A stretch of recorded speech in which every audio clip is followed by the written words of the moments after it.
Have Fanatec saved their reputation? That is the question we are going to be trying to answer today in the late Apex.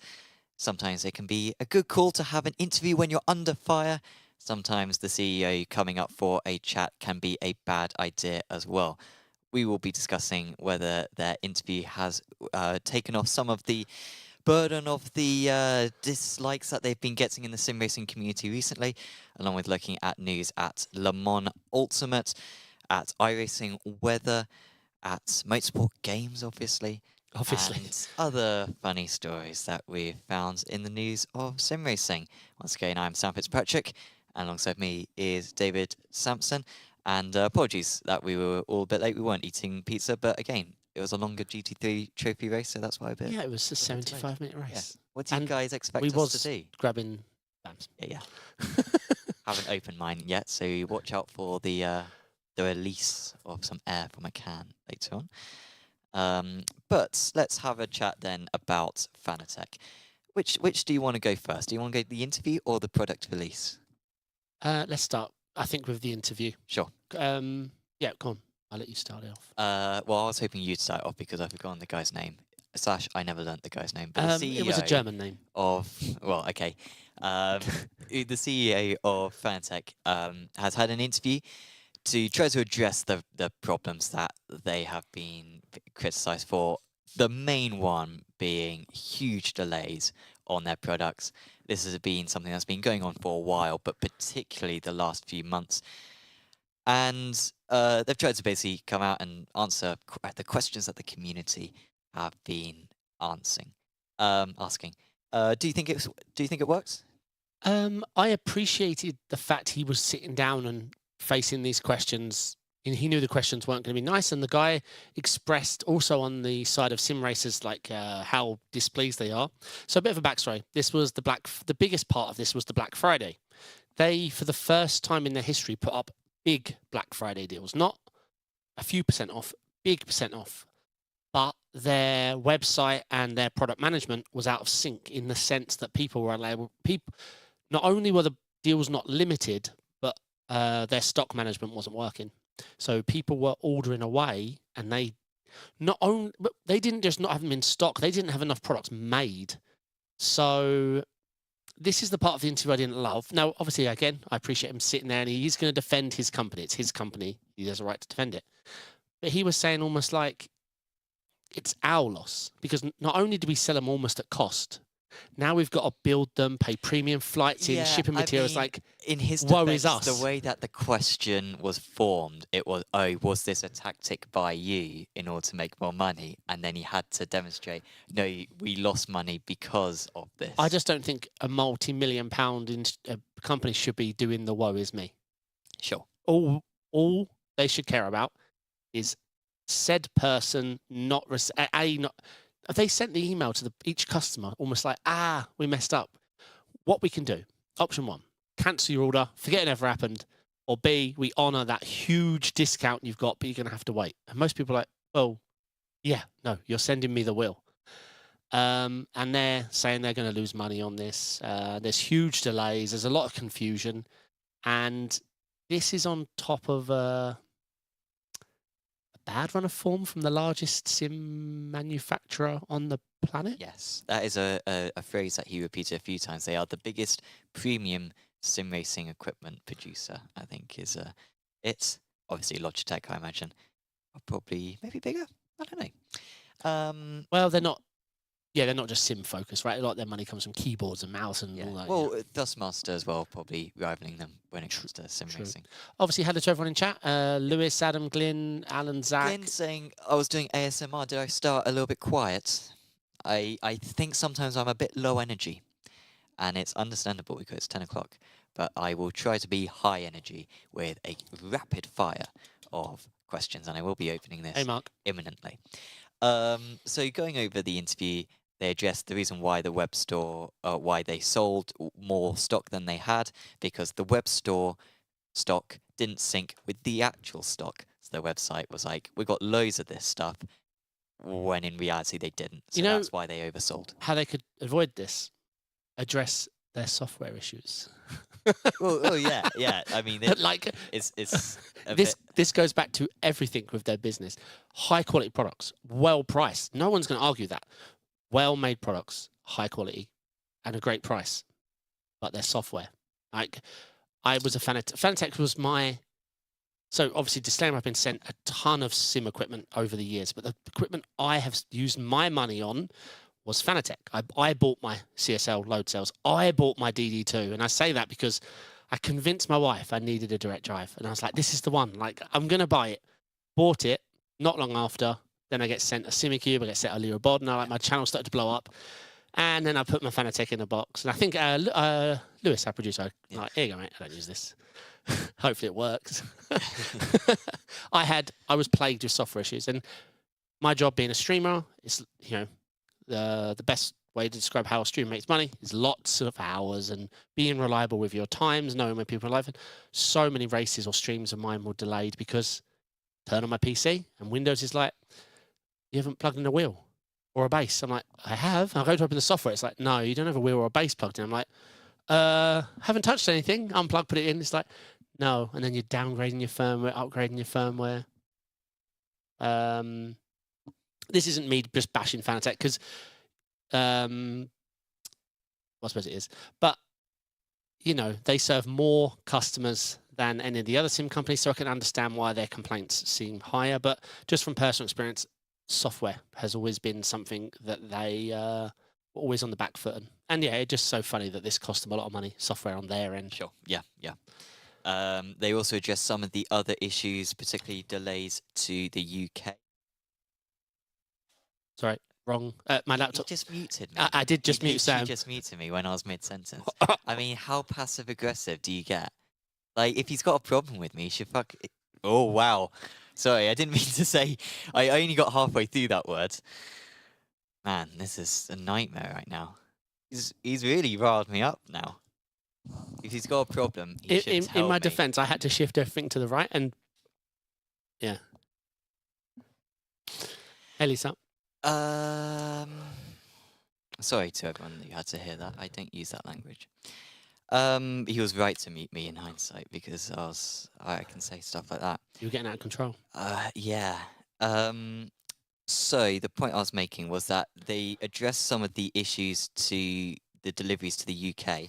And apparently they changed logistics partner, and apparently that caused many shipments to get missed and delays and stuff like that. So that's part of the reason why there's been delays in Europe and the UK. So that was a thing. And then, I mean, this was pretty bad. So they're a partner of Gran Turismo, and this new bundle that we're going to talk about in a bit has been delayed because people have been able to buy it, but they haven't been able to sell it. Like, Fanatec literally haven't been allowed to sell this stuff because there's, like, strict regulations in terms of selling Gran Turismo products. And so they put it on the market before they were actually told that they could release it. Their excuse for this was that, hey, we'd released the direct drive already, which isn't a Gran Turismo product, so what's the point in us saying the direct drive base without the Gran Turismo stuff? Because when the Gran Turismo stuff gets released a month later, people are going to be like, well, why didn't you release the Gran Turismo stuff straight away? I would have bought the Gran Turismo stuff. Now I've just got the wheelbase, and I can't buy the wheel rim now. What's that about, guys? And so that was their logic. Obviously, what they should have done was just delay the start of the That was the direct question. drive. Why didn't you just... He said that wouldn't have solved the problem, but... Yeah. And Well, yeah, he said that, well, some people have a nice direct drive now, so it's fine. It's like, well, they could have waited for a month. Yeah. Like, sure, they've got a nice direct drive now, but they would have bought it a month later anyway. Correct, yeah. And like you say, Gran Turismo and Fanatec are partnered, and now they're sat waiting for a for a Gran Turismo approval on this wheel rim. So, yeah, it's been... Yeah, they're also criticised about releasing things and then putting things on huge discounts to sort of get down the last of the stock and techniques like that, whereas you're hurting the people that, the mass majority who bought the product on release on face value on what you felt it should be valued at. What's your feeling on ecosystems now?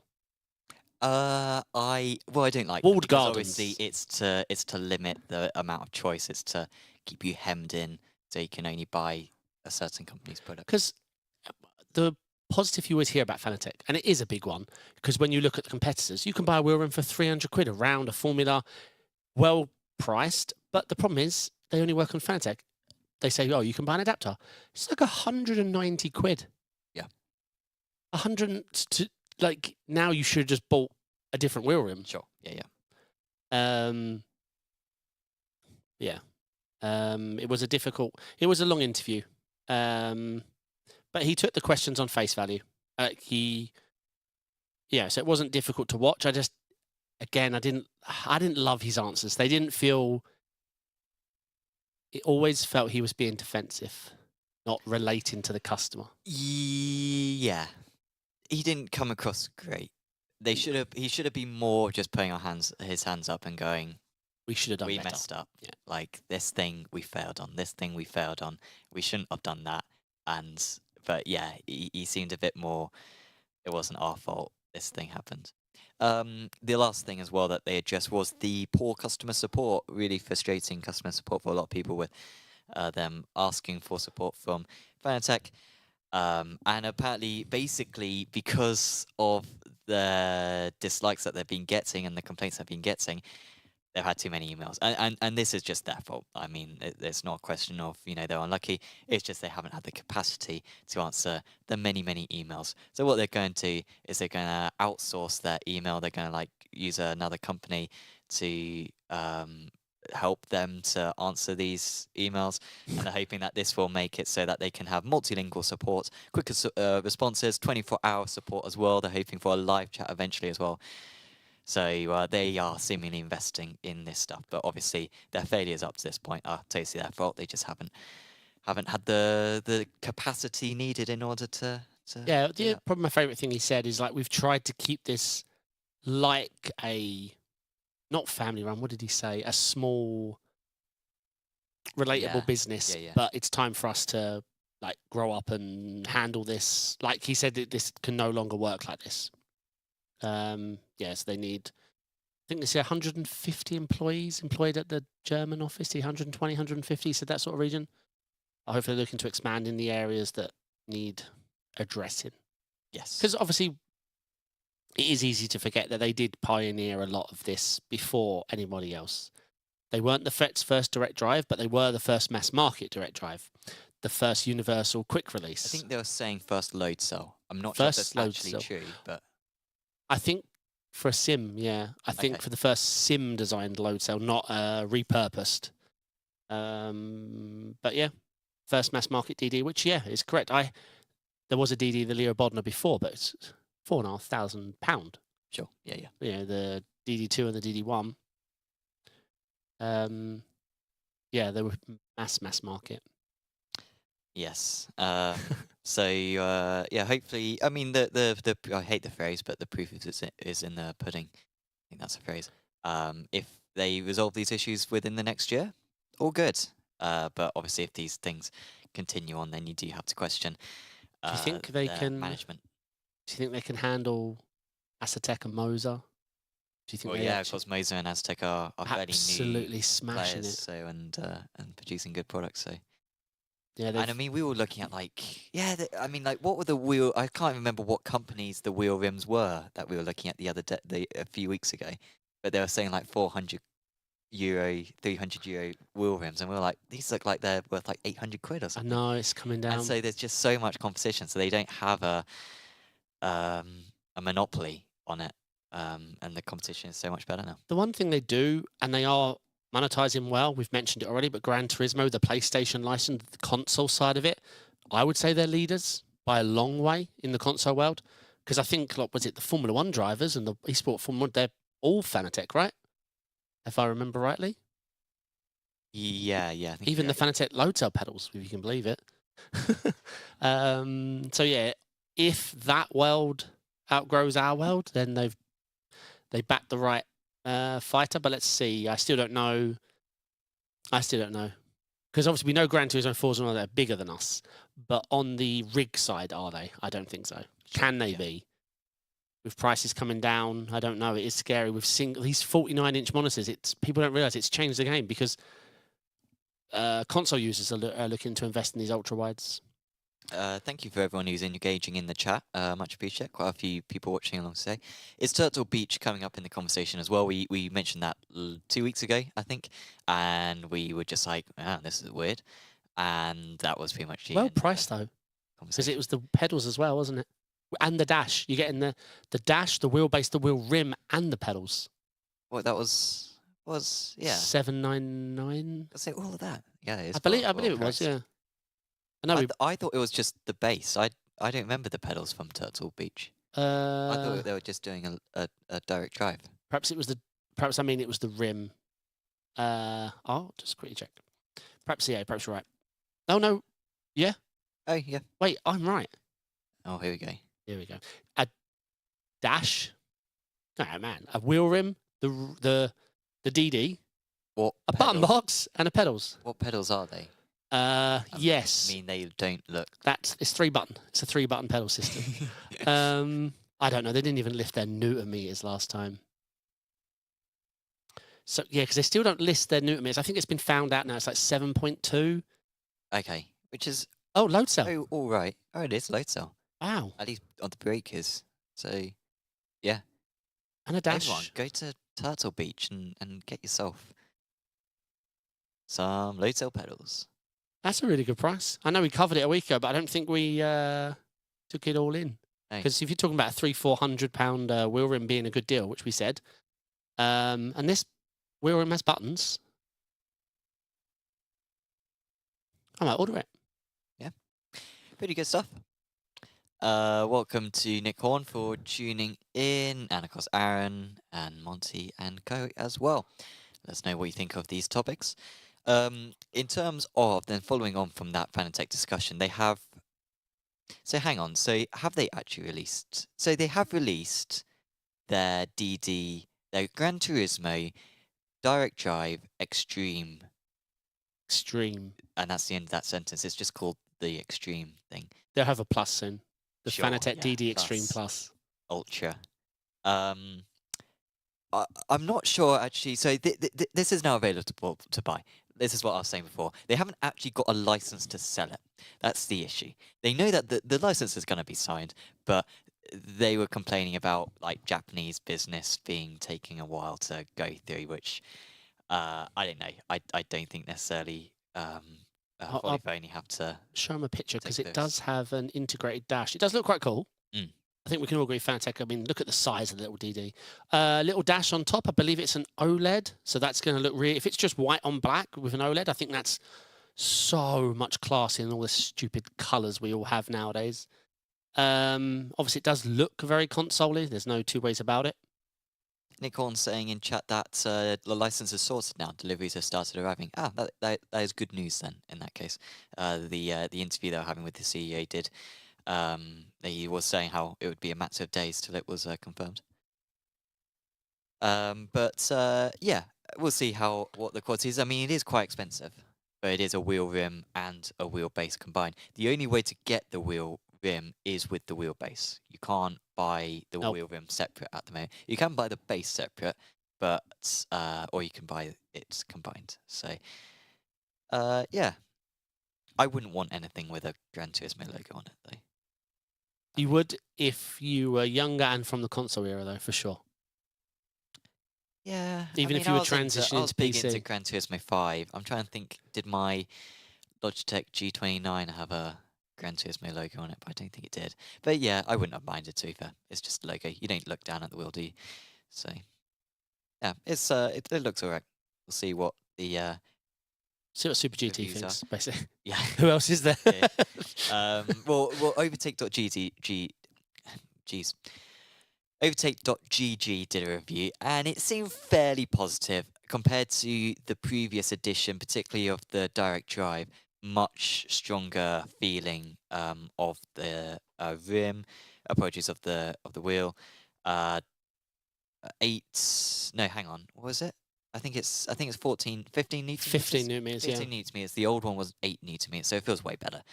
Nicer paddles, apparently, much less plasticky feeling. So yeah, and €1,300/$. So yeah, maybe you want to buy that one up. And yeah, it was a 2.7-inch OLED display. But it's more just like for information. Super basic, but it looks nice. So yes, keep that on your radar if you're looking to get a direct drive. Might be worth something considering. Shall we move on? Yeah, I think we've covered everything. I find Fanatec a difficult company to talk about because they have everything they need. They should just focus on software, the customer experience, customer relations, like the whole. I don't think we never spoke about it on here, but the quick releases. There were a batch of thousands and thousands and tens of thousands went out that were plastic, and like when it broke, they were like, "Oh, we could send you the metal one, like to combat the problem." Yeah, guess what you else could have done? Yeah, could have sent that in the first place. Yeah, you just don't make any like. Yeah, they just need to tidy their image up. They have everything. It's not like we're waiting on a product. Like if you want a powerful DD for PC, if you want pedals, they have everything. And their ecosystem, if you do end up going in it, you're in it, and it makes them a lot of money. They just need to focus on their customer. Right, I've said my piece. Fanatec done. Some updates when it comes to iRacing weather. Weather what? Whether it rains. Like, why? You saw how angry I got earlier on. I'll mute you. I mean, I should have muted you weeks ago. Okay. Hopefully I linked you the right video. Yes. This is using our favourite social media, Facebook. Oh, yeah. So this is showing the forecasting system where you can choose not just when it rains, but the intensity and yeah. I'll let the video do the talking. Called Tempest. Well remembered, Adam, on that one. I promise that'll be a word we never use once it's out. Really pushing the Shakespearean words. Here we go. And then you can start dragging it all around.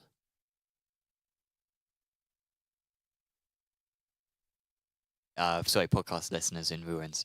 Yeah, there's different lines, and you can adjust the lines, and the lines represent clouds and the chance of precipitation, and there's lots of customizability on that.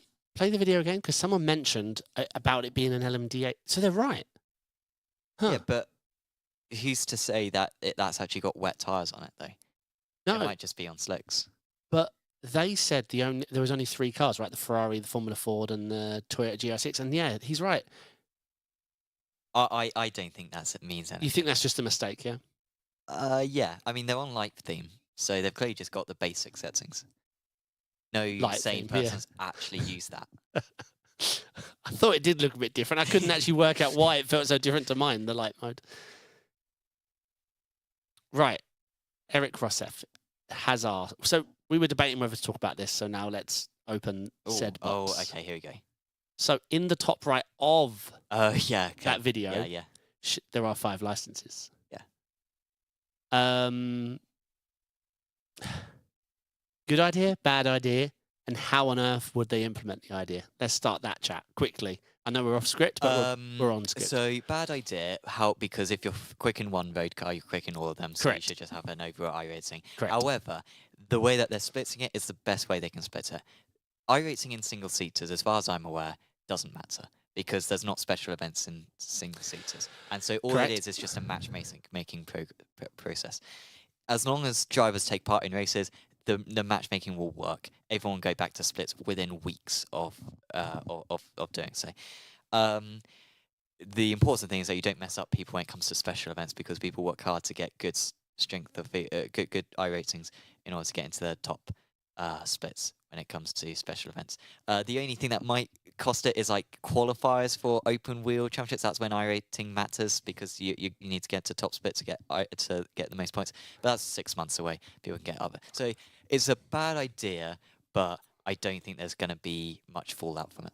So one comment before it disappears too far. Someone said they think it will auto-calculate based on your past. Now, I not only think splitting it's a bad idea, I think that would be the worst way of doing it. I don't think that's possible either by Or maths. it would be stupid. You've got some, like, let's use Luke McEwen as an example. A 10K road driver competing in the tippity top of all special events. also is the British F4 two-time champion in Formula 4. Are you telling me he's going to wake up one morning, go into his iRacing, and he's 7K road, 3K open wheel? Yeah, but he just needs to do more races. What the? Like, No. It'll take him a week to get to 6K. That's terrible. Because also, it doesn't, like, we should have known that. You know? No, I disagree. I don't agree with this at all. Open wheels will become week 13, week 1, 2, 3, 4, or to 12. It'll be Smurffest. It's just, nobody cares. It's week 13. I don't care if I lose iRating, so I'll just jump that's in. Fine. Yeah, but that's how F4 and... But what made iRacing great was caring about that number. Whenever there's an opportunity to not care about the number, people get excited. People are jumping it. But then is it a case that people will care more about the number now that it's more malleable? The fact that... I don't know. Would we start from 1350, or does your iRating get duplicated? Because it isn't auto. There will be a right. It cannot be... It cannot be I turn on my account and I've lost 1,000 road rate. I'm done, mate. No, I'm gone. Road has got to stay the same. Road should stay the same. But when it comes to single-seater, yeah, it should just be an approximation. It's not going to be 100% accurate. You think it should be an approximation of your past events, how you fared? Yeah. Okay, so it doesn't come out of your road? It doesn't come out... No, road should stay the same. Because people have earned that in order to get into special events. And if you're taking away 2K from people because they've earned their iRacing on single-seaters rather than GTs, which means that they can't race in top split or Bathurst 12, that's a dumb idea. So absolutely should be... Road should stay the same. But at the same time, all this will reset in a year. Do you know who would hate this the most? All the open wheel drivers. Because you're like, wait, all these guys can just come over here and blow their iRating like it's champagne they got for free. Are you kidding? Like, we work hard here. No, that's a good point. So, yeah, someone...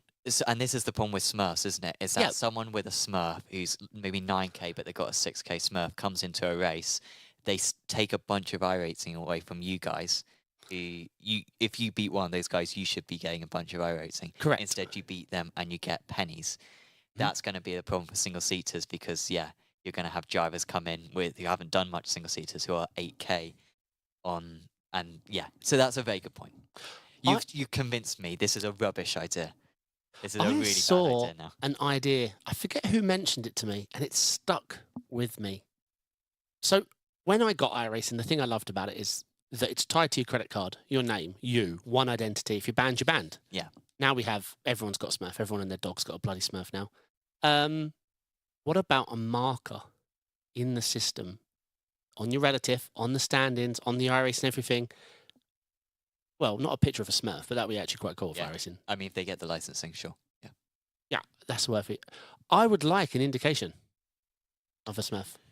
Yeah, but then iRacing are openly admitting that they've got Smurfs when it's something that's explicitly banned. I think they just let it happen. I mean, they should allow it. It's more money for them. I mean, what a dumb idea it would be to get rid of Smurfs when, they make thousands, tens of thousands, hundreds of thousands every year from Smurfs. So... yeah, they should. It's tough. It's tough. I get Smurfing for the few, but not all of the big iRating drivers get a pass because I'm never going to name names, but a lot of them do it for the right reasons. They earn big money. They're part of a team. They're competing at the top level. They need Some to of get them to top split of special events. Have iRating really high. They Smurf and they don't do anything with their main. Don't do anything. They do not compete. They don't. I mean, they may drive for a team, whatever. It doesn't matter because they don't do anything with it.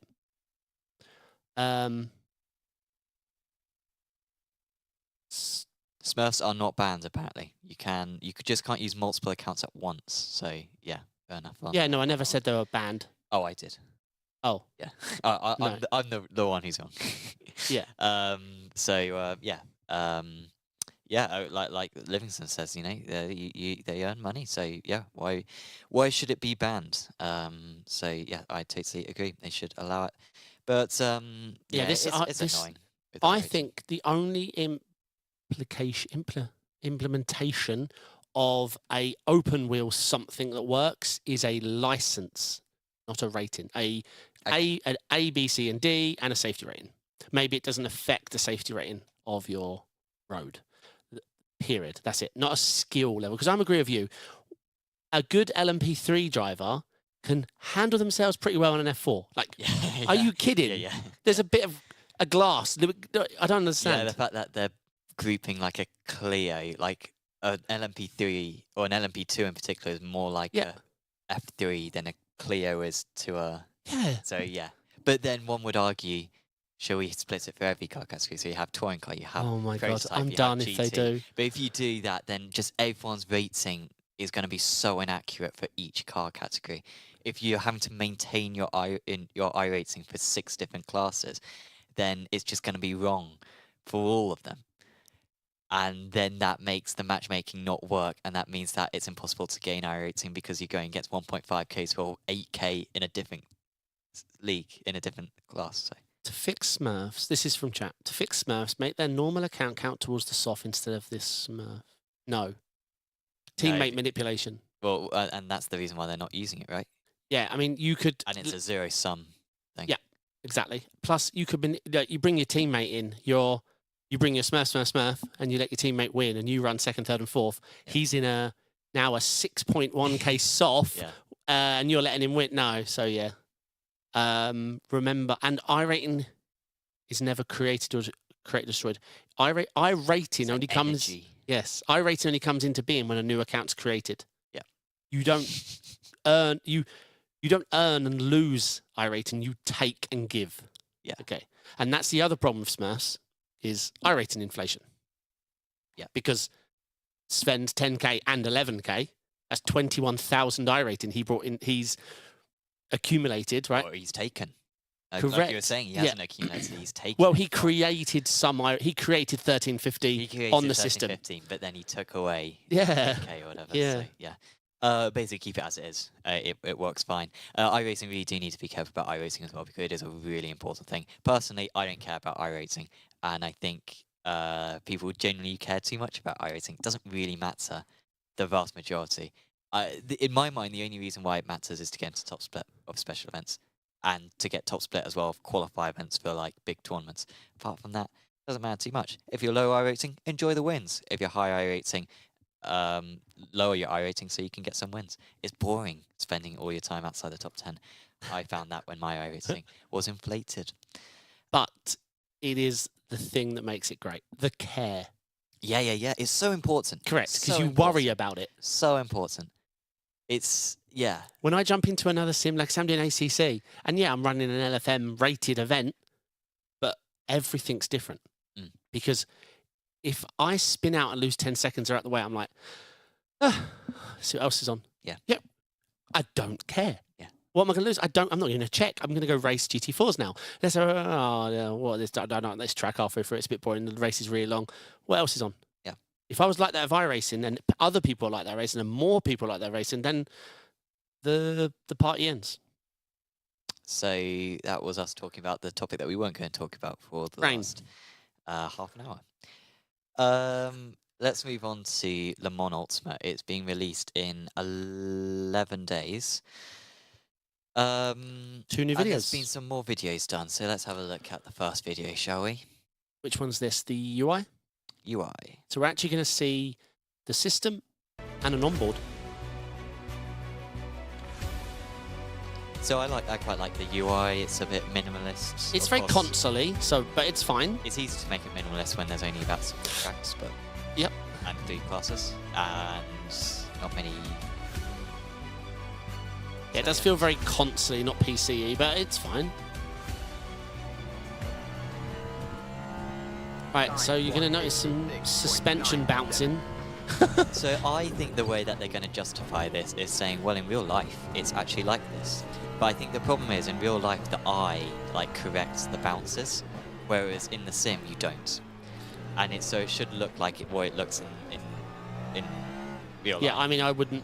If there's a setting, I'm turning it about 90% down from this. I'm turning it off.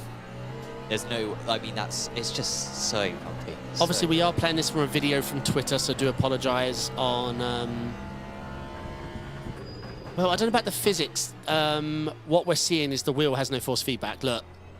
He's driving this with, I mean, I think my G29 used to have more resistance than this, so it's very hard to tell, because he's full lock-in, not because of slip angle like R-Factor 2. One, this guy's not very talented at all behind the wheel, but two, he's not running any force feedback. Look, that's not slip angle, that is just no force feedback. The overlays look nice. We've got the tyre data. Yeah, it's all quite space efficient, isn't it? Because there's a lot of information on that screen. But yeah, that's not bad out of the box. He overdrives. No, he is massively underdriving, but overcompensating. He's turning in too late. He's turning in too hard. His wheel rotation is way too high. A lot of head movement as well when it comes to the braking, like in terms of like being compressed into the car. Not sure if I'm a fan of that. Again, might turn it off. Yeah, the Caddy doesn't sound great. The Ferrari sounds really good. The Caddy, I'm not quite so sure on. There was a question from Mats that I caught, but that's, I assume, true for GTP as well, Mats. But we don't need a license for that. Yeah, so, yeah, I mean, that's true with GTP. If you was to jump into GTP, I assume. If you haven't, what's the question they asked? He's basically justifying that he's 4.3K, but he's slow in open wheel, and that's why he'd like another license to be able to compete. But yeah, there's no excuse for not learning a car. I think you could get it, Mats. Like, in a week. Honestly, like I genuinely think that, you know, if you're fast in one, you're fast in all of them. You need to practice, you need to learn, but that's like a track. You're a 4.3K driver. If you turn up a Mugello and never doing a lap ever, you're not 4.3K anymore, you're 3.5 after 3 races. So yeah, you need to practice things, but your skill level is your skill level. Your understanding of slip angle and grip levels. And would you mix oval and road together? No, because you one's racing and one's... You can't say that. You lived in that country for years. Yeah, I know. Sorry, what road is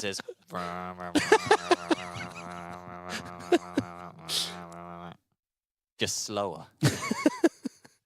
Yeah, I was playing. No, I mean, yeah, I mean, I'm not in. It's not like open wheel. I do open wheel. See, this is where I'm 5.7K. I jump in an F4. I don't mind. I jump in. My first ever win was an F3. They need practice, but that's the same excuse about learning a track. But like Sam said, your skill level is your skill level. And GTP is further from GT3 than an F4 is. I don't know if you've ever drove an F4, Matt, but it's super easy. It's like a GT fast. It's comparable to GT3. At Road America, I put it on pole in top split. My first race. I hadn't really practiced. But no, I do like oval. I'm doing the Daytona 500 next week. It's just not. It's not a passion of mine at all. So my oval rating has only been accumulated from grinding back in the day to get my Indy cut. I went to Indy 500, so I did loads of street stocks, but I just burnt through them because I've got no interest in oval. I think my hot take of the day is that road and oval iRacing should be combined, and that's something that I genuinely believe. If you're quick on one, you're quick on the other. But that doesn't bother me. I'm never doing it. Let's have a look at some more footage from Le Mans Ultimate. This is actually, again, their cinematic videos have been very strong. Also, they got the different pit lane. So they used the one on the Allman Straight rather than between Sunset and Turn 1. And that's what it's going to be in the game. You're not going to have the 2 pit lanes, you're just going to have the 1 pit lane. So you're going to have to get used to that.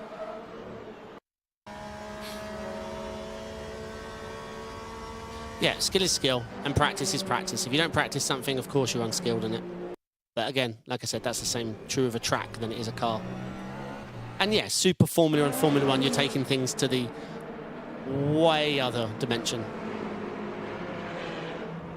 No, I agree, Max, but I'm saying that doesn't solve GTP.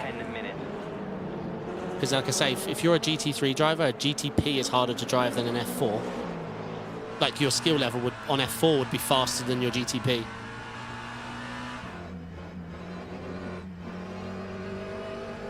So riding on board with one of the GT cars here. This is the night weather of Le Mans Ultimate.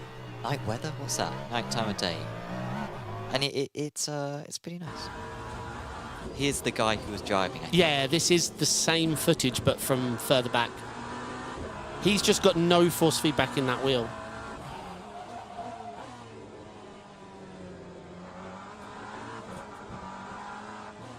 Looks too bright for night. Adam, honestly, I've been to Sebring at night, and there is a lot of lights. I think iRacing does the worst implementation of night out of all the sims by 1,000 miles. ACC at night is mind-blowing. Automobilista, all of them, much different, much different. Ambient occlusion is the word that iRacing doesn't do well, whereas your left and right monitors are off. Your left and right monitors in iRacing are just pitch black obstacles. If you've ever driven ACC at night, it's just, yes, it's as dark, but I don't know, it's hard to describe. The cockpit feels huge, like Sure. it's an immersive experience. But yeah, iRacing, I mean, that's why we all run HDR, right? Because HDR in iRacing makes night bearable. HDR off, I wouldn't even do it. You get that ink, I'm sure hopefully everyone knows what I mean. You get that ink blotch that follows you in the distance. No matter when you turn, the ink blotch is always moving away from you. Very distracting. Aaron was asking in chat, wonder what the damage model is going to be like and contact physics. I believe, Aaron, they're using the same contact model at the moment as rFactor 2. I don't think there's any change on that one. I've always liked the contact model in rFactor 2. Yeah. I remember there was a bunch of us watching Yuri Kastrop go back to ARC. Remember, he was an rFactor 2 Pro, came over to iRacing, and then he was in this championship. And obviously, we've been driving iRacing for a year or so, and we're used to watching iRacing with the 1 foot of cautionary net code. We watched him driving GTEs at Nürburgring GP. There was a group of us watching and listening, and it was cool. Rennsport-esque, where they lean on each other, and you get the 3 wides when you're like, oh, they're dead in the corner because Sure. contact model things. No, they all lean on each other through the corner. You're like, oh my God, this is cool. Yeah. Rennsport the same. The glue. Don't even start about the glue. Rennsport races, ESL, were amazing to watch. Again, the broadcast quality wasn't fantastic at times, but what the drivers, that's the thing I always remind about Rennsport. When I'm down there with the drivers, watching it from their perspective, it looks so good. It's just the broadcasts of Rennsport. It's like, I don't know, it's like the frame timing isn't smooth. They feel shaky, and like the motion blur behind them feels janky. But when you're actually not watching cockpit cam in replay, but actually watching it with them driving, it is a very pretty sim. Yeah. A few other updates as well, given the Porsche, Ferrari, Aston Martin, and Chevrolet. I think these are all the GT LMHs. Oh, where are you looking, sorry? Oh, yeah, you're right. Are all the exact same as the rFactor 2 models, which is a bit disappointing. Wait, I thought every car was rebuilt. No, just some of them. Those ones haven't been rebuilt. I'm going to have to go back through my notes. I'm sure they promised. Oh, I'm sure they promised, yeah. Like, this is an article that came out like a couple of days ago. He let on the employee's hand. Did you rebuild them all? No. How many? Oh, like 2. Sorry, I had this piece of paper folded and I missed out half the list of the... Oh, man. So I think they will be rebuilt eventually, maybe. But, no. Copy, paste, rename, send to boss, get caught. Triple screens is definitely supported. That has been confirmed. That triple I didn't read that. That's great. Yeah. Clearly, I read an article that you didn't. Yes, that's a good thing. Sorry, I should have been. I think this was from overtech.gg. But VR will not be there on the early access. No. So the early access is including all the cars, is including all the tracks. They're saying that the NASCAR isn't an omission. Like, they haven't promised that that's coming yet. Because that was weird, right? Anyway, for the year they picked. But VR, we don't know what else is missing, but we know single weekend, the weekend race is going to be there where you can do practice quality in the race against the AI. The online mode's going to be there. I forget what they call it. Basically the hourly races with the rating, the safety rating, the LMHs, the GTEs, and the one LMP2, which is the Oreca. Yeah. Triple screen, but no VR.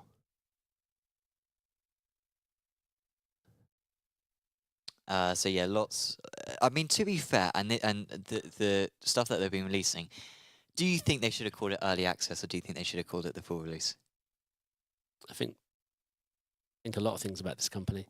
I think we said this before the podcast, but I wish they had stepped back and let just Studio 397 have their name around this, and the only words Motorsport UK say are, "We are back in Studio 397."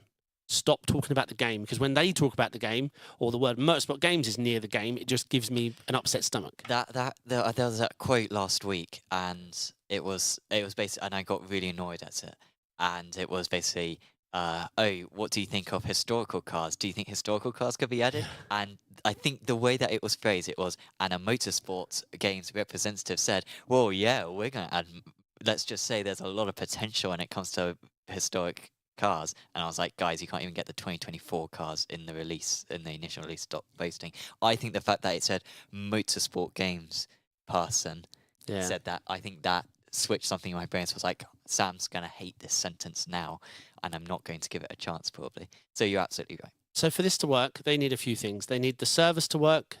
They need the splits to be busy. They need a successful run of weeks, and hopefully it's a little bit like iRacing. Maybe every week they change the track, and we run the WEC season, and then at the end of the WEC season, we do, come on, the virtual Le Mans, 24 hours. Yes, they can broadcast top split, Verstappen, all that. We don't care. We want to take part. Split 2, 3, 4, 5, 7, 8, 9, 20. Yeah, it'd be fun if there was like every 8 weeks or something, there was like a special event, like a championship race or something. Because they've got all the tracks. They've got the WEC licenses for the Sebring races, the Fuji. They've got them all. I think the biggest thing that I would encourage them to do is build up the motivation for people to earn places in big events, I would say. Like, Le Mans Virtual, of course, is the best example, but they should make it so that it's accessible for everyone, so that they've got something to work towards. Because that's the thing. iRacing has iRating, where you're working towards iRacing. You want to accumulate iRating. What is Le Mans Ultimate going to have? They do have a driver rating. Is it going to have a rating system?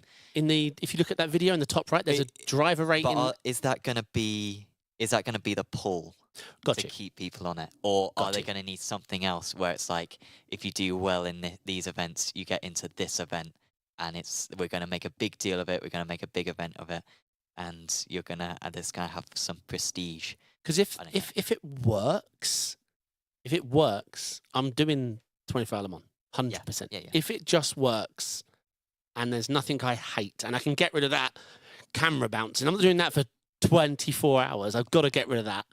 And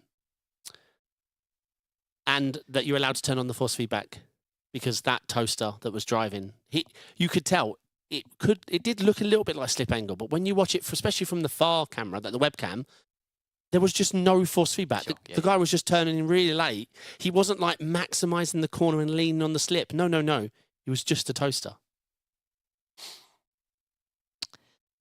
They won't have splits for Le Mans. Too much money in invite-only team event. That is true, Nick, and I agree with Nick said in chat. They won't have splits for Le Mans Virtual, too much money in an invite-only team event. And of course, that is sort of true. And you do want to get the top real-life drivers in without them having to grind away and get iRating and stuff.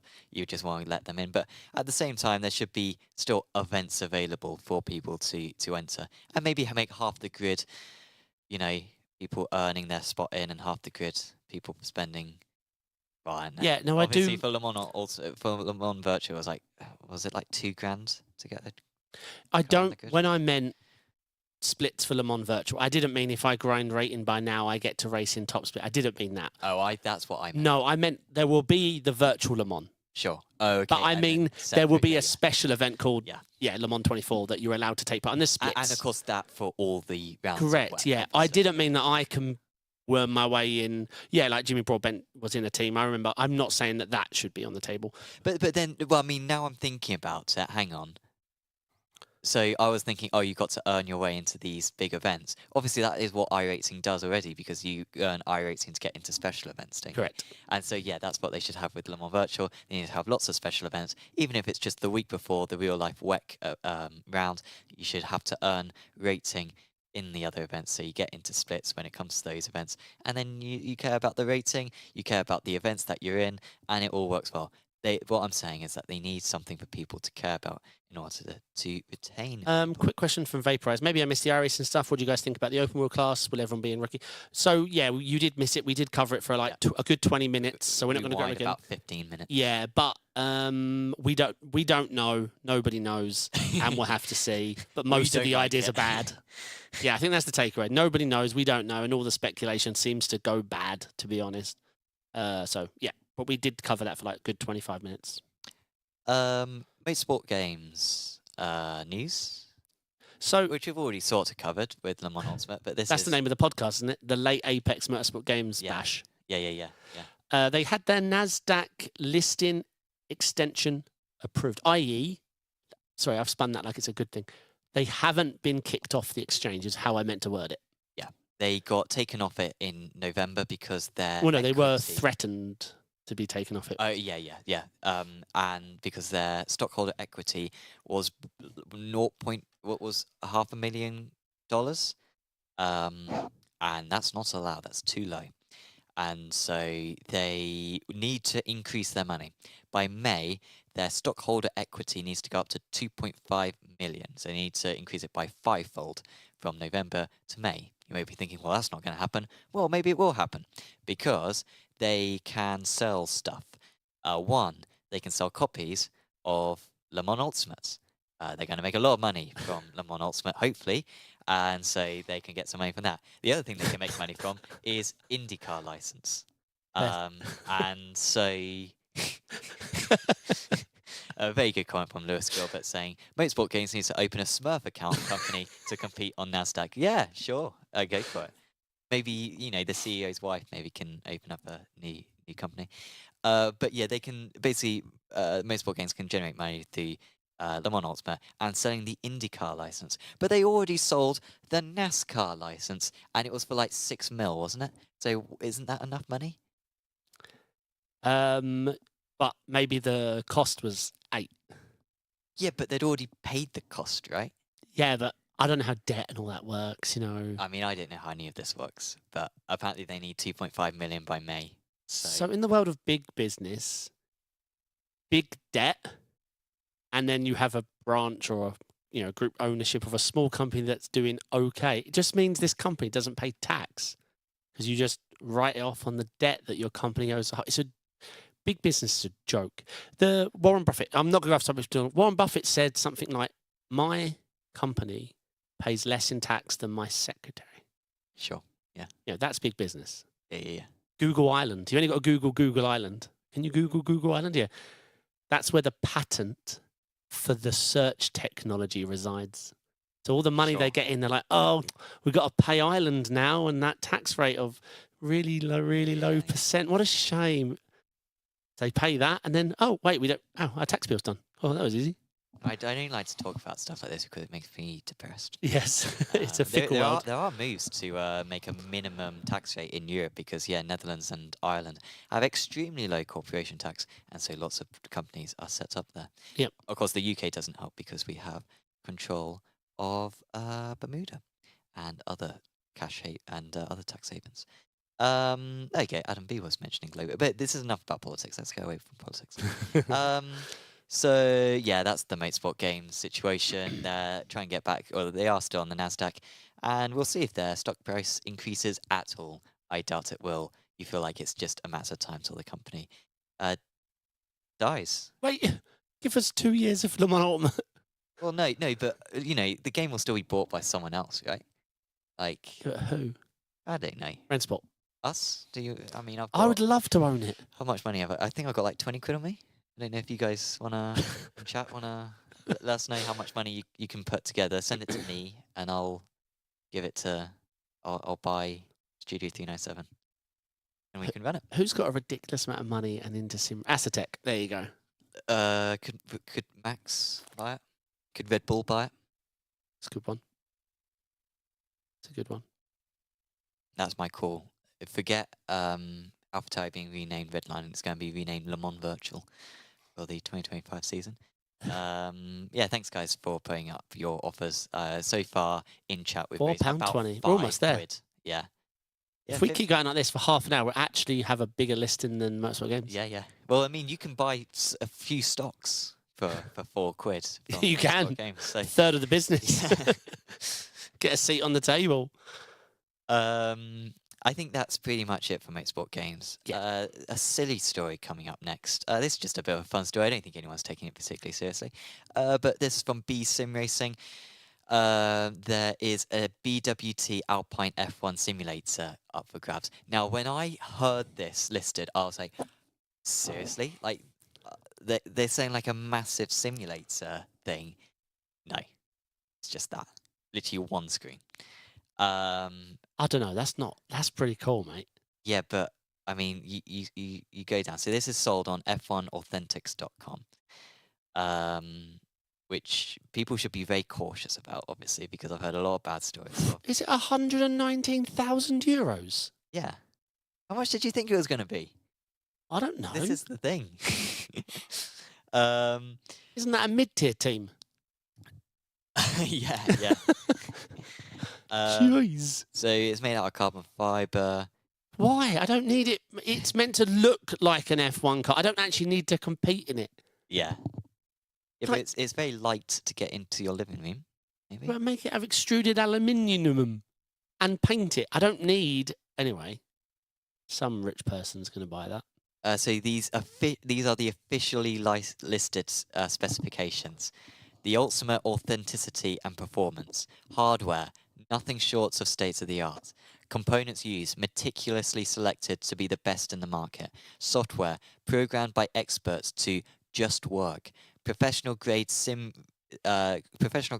wheel and pedals included. Sound, state-of-the-art. If this is all immersive sound Fanatec system. crap, I'm going to write. Benefits, it's not a purchase, but an investment in unparalleled luxury. It's a statement, a jewel in the crown. The BWT Alpine F1 Team Simulator is on sale for a modest, and of course this is a joke from B Sim Racing. I mean, they're making fun of it themselves. 120 grand plus taxes and shipping costs. So, like, do you pay VAT? You must pay. If you're not paying VAT on this, then I mean, I don't know. This is the type of stuff that you should be paying VAT on. So it's probably actually an extra 20% in the UK on that, plus shipping costs. Yeah. Unbelievable.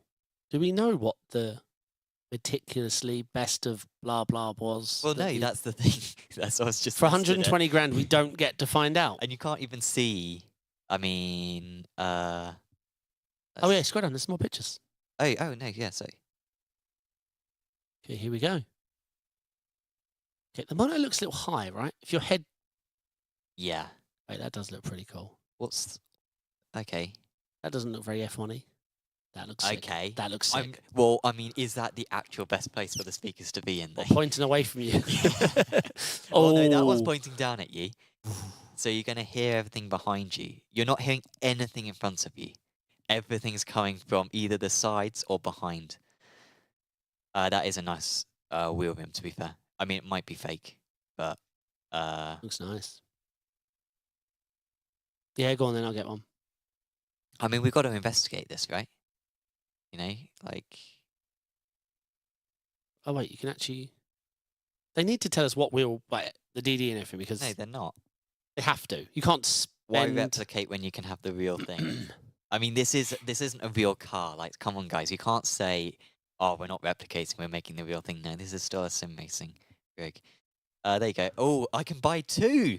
Oh, my God. I can buy so many of these. Oh, they're Add to confident. cart. Confident with stock. Easy, Tiger. View cart. 2.5 million. Okay, I'm gonna. You can use PayPal for 2.5 million quid. I hope you've got one tap pay on. Oh my wow. There you go. Yeah, I mean, yeah, let's see. 23 of them. I can't believe it's not an out of stock button. Literally a checkout button. So go back. Did it list the equipment? It must. They can't ship you. No, they don't list the equipment. That was the specs, I think. Did they before. make the equipment? Is that what they're claiming? I can't get off it now. They're forcing me to buy it. I don't Hit escape. Oh, here we go. Now I've got it off now. Here we go. Hit the buy now button. Dive into the pinnacle of racing precision with BWT Alpine F1 Team Simulator, a masterpiece where the boundary between simulation and reality blurs. Crafted in an esteemed corridors where actual F1 cars come to life, this simulator is a marvel of engineering, designed using the official F1 team CAD drawings. It's not just built, it's sculpted, refined by the hands of official F1 team esports racers to ensure an unparalleled racing experience. Wait, Mark in chat saying you can pay in 30 days with Klarna. Is that true? If you scrub, there's a 30-day plan. It's like 500 grand a day. Oh my god. There you go. These are the specs that the sim racing thing was referencing. The hardware and software ? Nothing short of state of the art. Every component is meticulously selected to be the best in the market, ensuring that from the moment you set into the driver's seat, you're in for an experience that's as close to real F1 racing as it gets. Yeah, impressive stuff. This machine is programmed by experts to just work. Step in and you're ready to race. Mid-pack experts. I love that phrase, just work. Just work, yes. It's Windows, though, isn't it? Well, yeah, that's just like the typical thing of, oh, I've got 120 grand, but I don't want to have to set up my headset. Like, can I have something that just works? Yes, you can with this simulator. Wonderful stuff. So speakers in a wheel rim. No pedals, no DD. Unbelievable. They're actually not going to tell you what you get. Actually, funny story about pedals, what you get. TK put me in his race car at insert name of short oval track. He just finished. He was coming to the pits. He got out the car and put me in the car. I had to go through the window. And when I sat in, I put my foot on the pedals. Something super familiar. I looked down. I own the pedals. Oh, yeah? The hydraulic pedals I got sent long ago that I still haven't hooked up and used. I'm too lazy. They're in the car. I'm not talking about similar. Those pedals. Unbelievable. I won't talk about getting out the car. That's really tricky. A few small iRacing things we forgot to cover on the iRacing section. Obviously, it's Daytona 500 week next week. Yep. It's midweek stuff as well. Like, we always think about it as a weekend. I always get confused. Yeah. I think I might do some races midweek, maybe. Yeah. Maybe on the... well, maybe instead of doing this, maybe we should just live stream Daytona 500. Sounds good to me, mate. I've always enjoyed Daytona 500. And another thing, this is just hot enough to press. It happened when we was working on our notes. I think this came around last year as well. I definitely remember it. The Mazda Racing Prodigy Golden Ticket Series, where you can earn a ride or something. Basically, it's an iRacing series. You take part, and I think as long as you're eligible. But yeah, look it out. It's on the iRacing UI now. The Racing Prodigy Mazda Spec MX Golden Ticket Series. Now, I think it's the unless it's a mistake, which I doubt, it's not the Mazda we know. It's the legacy Mazda. Can't be the legacy. The only reason I could think it is because that's what you get to drive IRL. Yeah. Because Brickcar did that with the 24. I jumped into the 24 Silverstone and they were like, oh, there's only these cars to pick from. It was like a select few of GT3s. So I was like, oh, okay, the Ferrari. Wait, what do you mean it's the not even the Evo? It wasn't the 296 or the Evo. It was the one before. Sure. And I was like, is this a mistake? Like, oh, no, because we're matching the IRL choices. So we drove that. Yeah. So maybe you're right, but I didn't even think those old ones were being used. George Simmons in chat saying, great car, by the way. So, yeah, I'm not familiar with it. I think when I joined in 2016, it'd just been changed. I definitely drove it. But you joined before me, right? No, I joined off. Well, I thought you joined like 2010. And then we're off it for a while. No. I must be mistaken then. Oh, okay. Was it the Global Mazda when I joined it? Yeah. I think so. I don't remember, mate. Let us know in chat if people know. I think it was 2016 when the new Mazda came out. New being it's 2016 spec is being okay. Oh, it must have been then. Yeah. I think that's it for the sim racing news. I think it is, yes. Apex Racing Simulators. Some exciting news. This is our hardware brand where we sell products on apexracingsim.com. And we are pleased to announce we now have Heusinkveld engineering products available to buy. So if you're considering a new set of pedals, you can have the Heusinkveld Sprints or the Ultimate Plus pedals. And of course, you can also have the VRS Pro pedals as well. I saw them. I was in the storeroom getting some Yeah. bits from my video, and Heusinkveld boxes. Yeah. They've got the black editions in. Oh, yeah? So I grabbed a box, put them in my car. No, I didn't really. Yeah, people won't notice. It's fine. They look. I've always liked the look of them, the black edition, Mm. because you definitely look at your pedals a lot. Oh, yeah. Yeah, all I'm the time. obsessed by my Yeah, of course.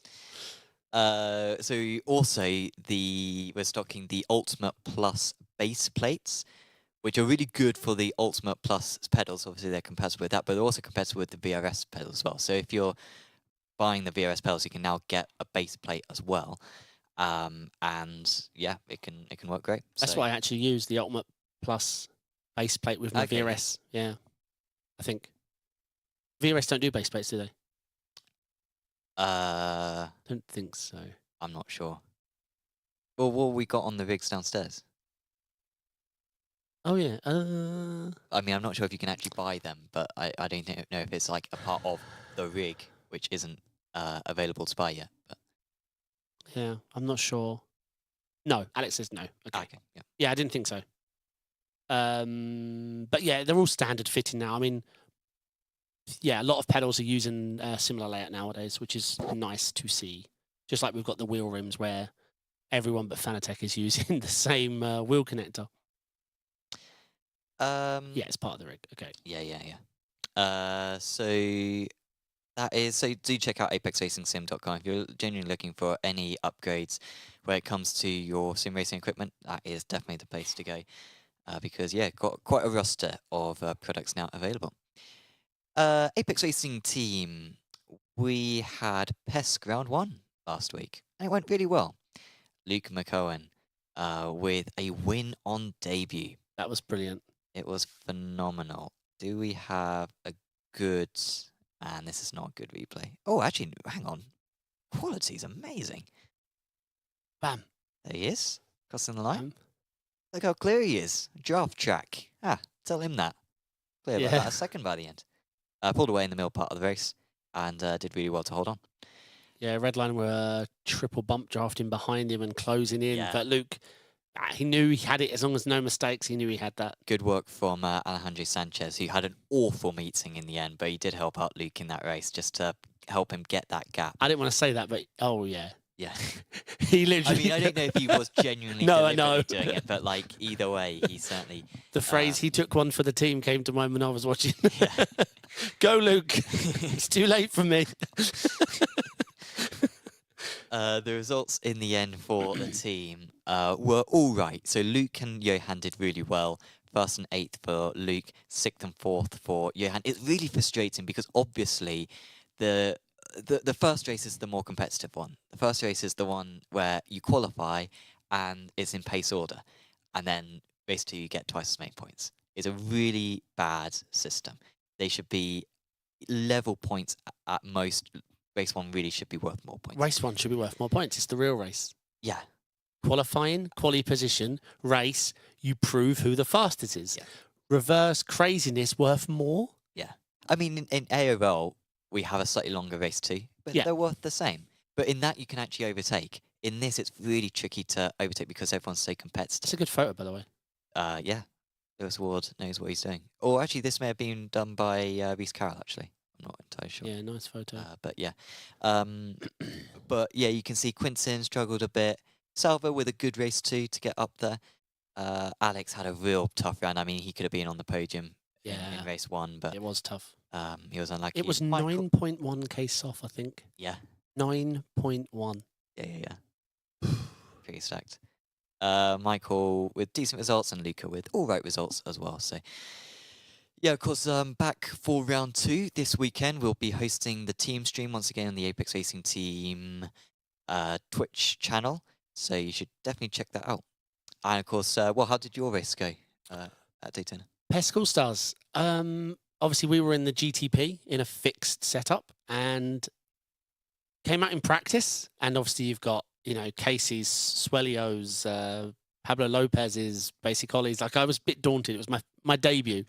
Came out in practice, fastest. 50 minutes into the session, I'm sitting fastest, and I'm thinking, okay, this is good. Casey then sets a lap faster. And well, he set it early into his practice. Like, he had jumped into the practice late. Sure. Qualifying I knew was super important because unlike Pesk, it's equal points for the first and second. But unlike Pesk, it's reverse entire grid. Oh, okay, yeah. Qualified third. Swelio, so Casey, Swelio, me, Pablo Lopez. I couldn't believe I outqualified Pablo Lopez. He was a bit more aggressive into me, and I didn't want to fight him on my debut, so I followed him.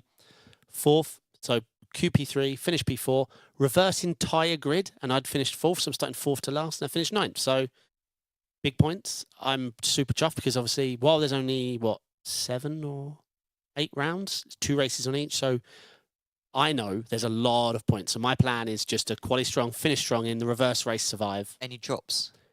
No, I don't think I haven't. Yeah, you can use that to your advantage, yeah. Just my plan is just mass points. But yeah, to be honest, actually, on the schedule, I picked this as my weakest week in the sense that I know everyone's good at Daytona. Like Hockenheim, all these tracks where maybe I've got a little bit more of an upper hand because of the amount of streaming I do and like the officials I do, whereas everybody does Daytona, you know. But yeah, I was super chuffed. So yeah, I'll be doing that tomorrow at Hockenheim. Yeah, round 2 at Hockenheim. Usually actually quite a good race, I think, is Hockenheim when it comes to generally esports. Even ESL R1 was quite good round there. And I didn't mean that to be quite as sly as it sounded, but yeah.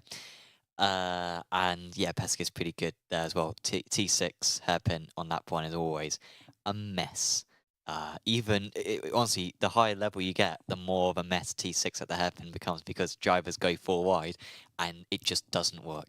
So that will be entertaining stuff, and hopefully we get another race win. I'm trying to think if we got a race win last year. Yeah, Alejandro would have got a race win or 2. Yeah. I remember Sanchez winning, yeah. Maybe Salva may have got one as well. Jamie didn't, and he was disappointed about it. So I think that's it for ART for now. Wait, I was in ART news. Yeah. You said it here first, mate. Yeah. You said it first. a branch, a very long branch. Well, I ran the orange livery, so I suppose you don't know where to put me. I ran a very unique Apex you're livery. Apex Racing TV. If you're running orange, you're Apex Racing TV. So I got approval to take the Apex livery. Well, technically the Apex Academy livery, because I still had the Academy green stickers on, but run the entire livery where the green is or blue is in orange, in a burnt orange from dark to light. And my God, it looked good. Real nice. It was easy to get approved. I asked Alex, he was like, yep. Yeah. Do it. Easy. Aaron Smith asking in chat, Sam, I know you hate Daytona, but what about Charlotte Roval? Charlotte Roval, probably the second best Roval, only behind New Hampshire. Charlotte in second place. Homestead, Miami, in third place. Then it goes like Kansas. And all of them not. And then right at the bottom is Daytona. Not everyone drives GTP. Emily had hardly driven it. Yeah, 100%. I know. And that's going to flip about when it goes to GTP and GT3. That's the nature of this event. But Emery was so fast. Apex Racing League. We've got a few new leagues starting up in the next few weeks. If you have a look in the Apex Racing League Discord, you can see what they are. But a new platform we are hosting. I'm hoping you're going to. I was about to ask, can we tease it? But this is good. Good. Go on. Yeah. How much can I tease? I mean, people I think can pretty much figure it out. I mean, once again, it's on the Apex Racing League Discord. So yeah, we don't hide these stuff. We literally like host. We put up the Discord. I like putting up the Discords like a week beforehand, so it's like a gentle thing, and then people are like, "Oh, I found out about this, and I'm not meant to know about it." So I like leaking stuff, and this is another leak as well. But yeah, a few new series. So yeah, if you're fans of another popular sim, and if you're a fan of different car classes as well, we've got a new championship, something that we haven't hosted before, coming up soon. And we've got also a return of a championship that ended this week as well, coming back soon. So yeah, do check out Apex Racing. Bogdan asking the same question I asked you when you were talking about the leagues. Apex I said, Endurance. that's all I asked you. It's the only question. I can't, like, we're not 100% certain about this, but like probably in the summer, Apex Endurance will come back. But I'm pushing them for next week, Bogdan. I'm pushing them. I'm always saying next weekend. Yeah, and yeah, we'll see about that one. But yeah, probably June, I reckon we'll start that one. Or March, when rain comes. What you think we should do endurance Yes. with the Formula Fords? But we should do one in January to warm up for the March endurance. Okay, Yeah. Yeah. So January a dry one, March a wet one. sure. Yeah. Yep. Brilliant. So and the other Apex Racing League news is that the final round. Hang on, was that this week? No, that was the previous week. Sorry, no, that was the previous week. It's because I got photos.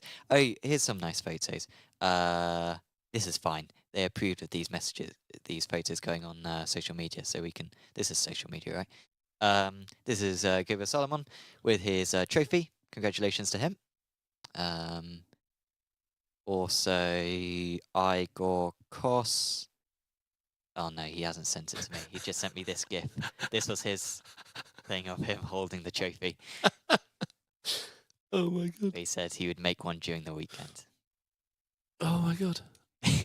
I thought you was honestly. I looked at your screen. I was like, "Wait, that's him." He ain't getting in the Alpine lift that you just ordered. Right, I am composed. And Gordon Marshall hasn't got his trophy yet, but he will do. Alan Leith saying, "Can we talk about food yet?" I've still got half pizza waiting for me. Yeah, me too. So we always have Domino's. I this week had the veggie supreme because I am a vegetarian, and I removed the sweet corn because sweet corn sucks on a pizza, and I put garlic spread on it. Garlic spread, very rich. You sort of love it and hate it simultaneously as you're eating it, but I have it every now and again. And so yeah, that was my pizza. What about you? My pizza was the usual. The Meteor. The Meteor has pepperoni. With no changes. With no changes, yeah. It's thick base, pepperoni, ham, You should beef. Add sweet corn to it next time. I said Take your sweet away corn. that beef. You order the sweet corn and pick. No, don't. I'll order sweet corn. Yeah. Nah, I don't want to do that. Now I've pictured you picking off your sweet corn. Hey, Danny in chat. Hello, mate. Danny Yes. Civisabo, who was down at the Apex Racing Sim Center for Daytona, saying Corby Domino's is good. It is good. It is good. Domino's gets a lot of bad rep, but they are good. George Simmons warning him that he may lose his teeth if he does eat too much Domino's. I didn't know that, George. I thought it was these things, and I'm not saying bad things about BAM, but I'm just saying, energy drinks generally are bad for your teeth, but maybe it's Domino's.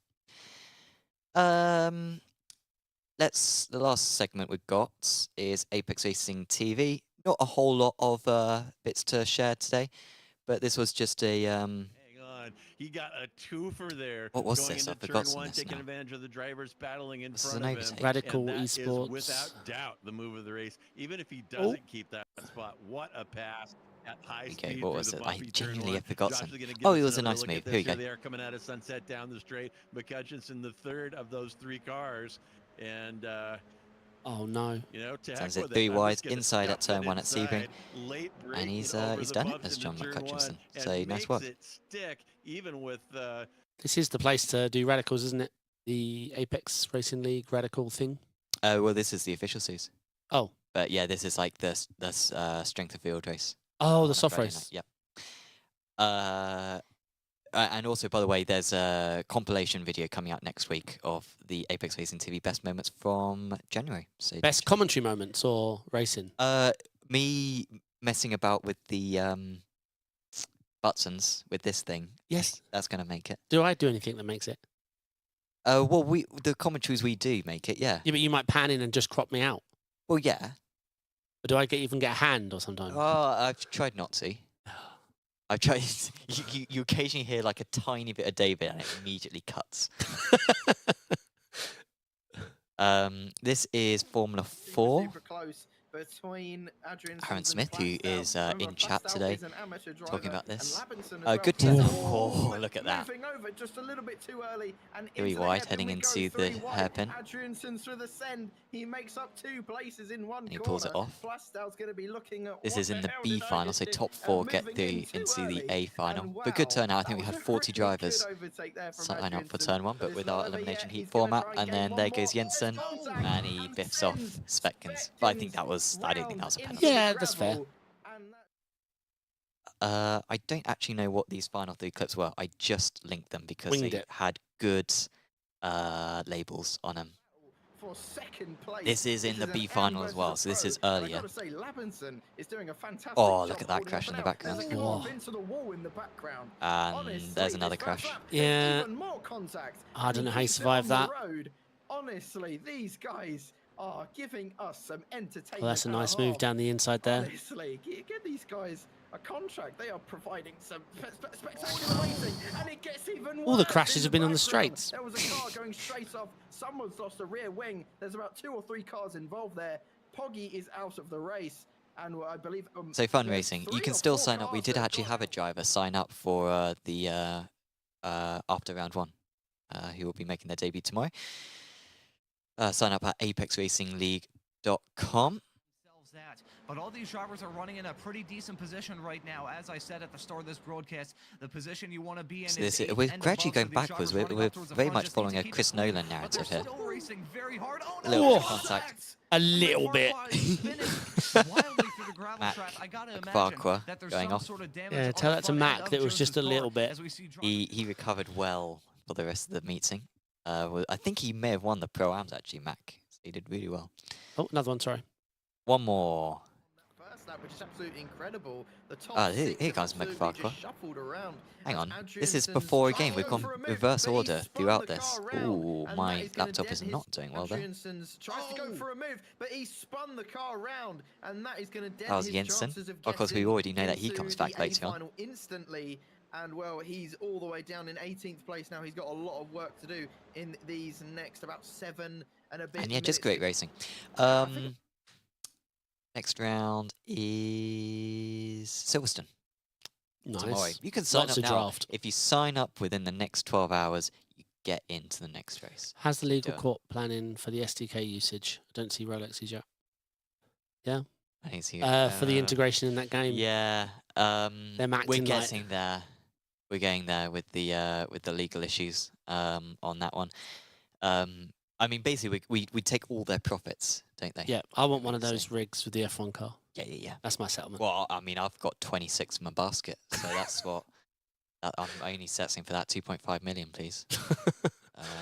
That's without shipping and taxes. I can't imagine the tax is going to be 300 grand, mate. VAT, taxes, and Well, shipping. Yeah, 25 grand. So what's 20%? That's 400 quid, 450 quid. To get that. 450 grand, I mean. So yeah, man, that rig.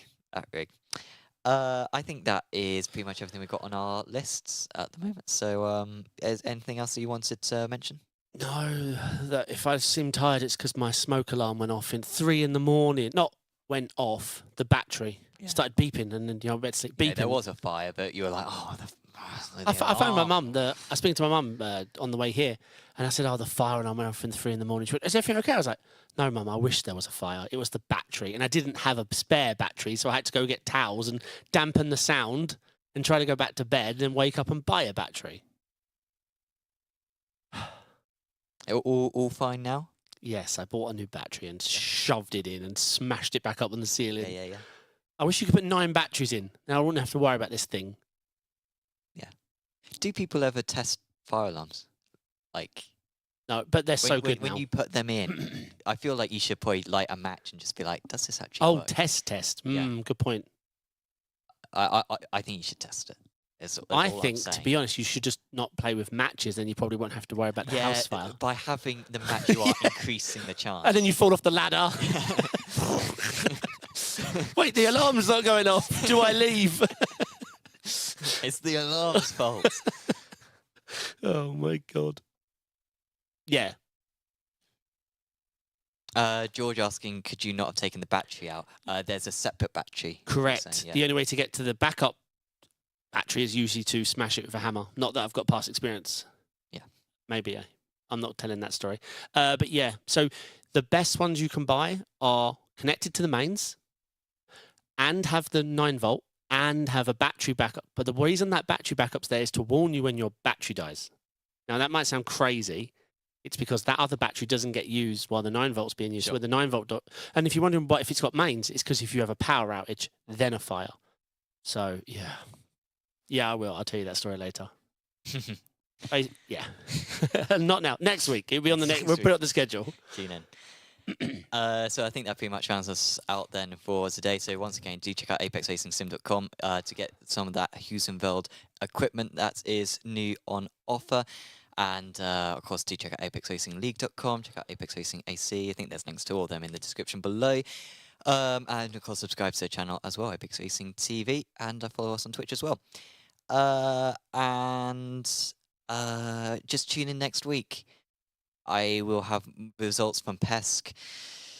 Hopefully some more teasers as well from Le Mans Ultimate for us to discuss.